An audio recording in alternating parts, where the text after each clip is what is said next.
Please don't forget to subscribe, share, and click the bell button for more updated videos.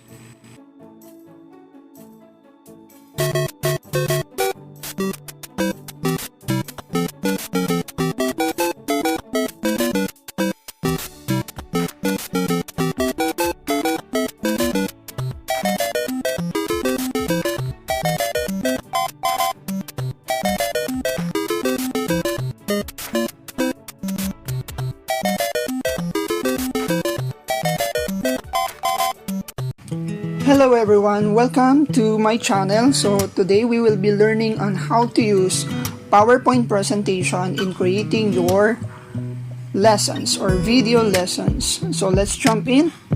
So a while ago you have seen my sample video using PowerPoint presentation. So tip number 1, I want you to first prepare your PowerPoint presentation in order for you to make it easier in doing your video lessons.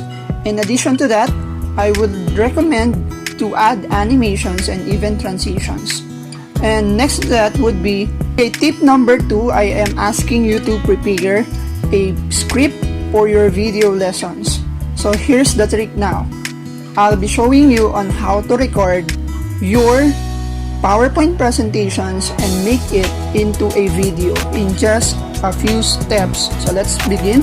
So as you can see here on my screen, you just simply need to proceed here on the insert tab. As you can see here, so let's click insert. So on the right side you can see the screen recording, okay, here on this part. All you need to do is just simply click screen recording. Okay, let's wait for that. Screen recording. As you can see, there is a tab or a balloon that shows. All you need to do is to simply click here. We have here the select area. We also have here the record pointer, and we also have here the record. First, we need to click the select area. So on my part, actually on this tool, you can just simply select the area in your screen wherein you would like it to record. But in my case, we are going to use the full screen. Why? Simply because we are going to present our PowerPoint presentation in full view in order for us to see also the different animations and transitions. So I am now going to click the record. So let's repeat. Select, then drag the area.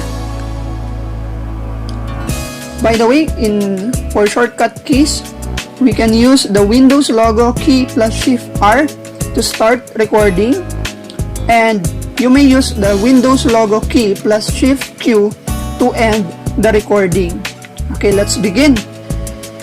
When you are done with your presentation, we are just simply going to click again the Shift, Windows, then Q.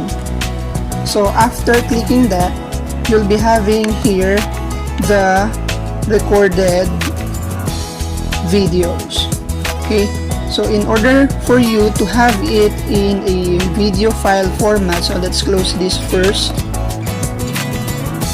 All you need to do is to just simply right click on the video and just simply click save media as.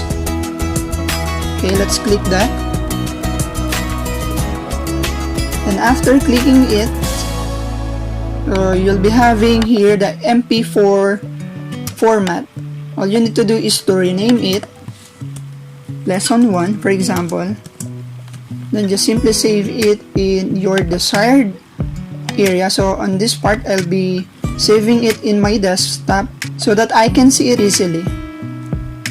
Okay, let us click save. And let's wait. Let's proceed to our,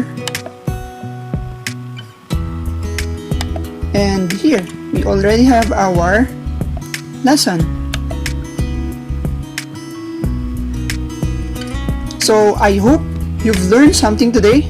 So once again, thank you and goodbye.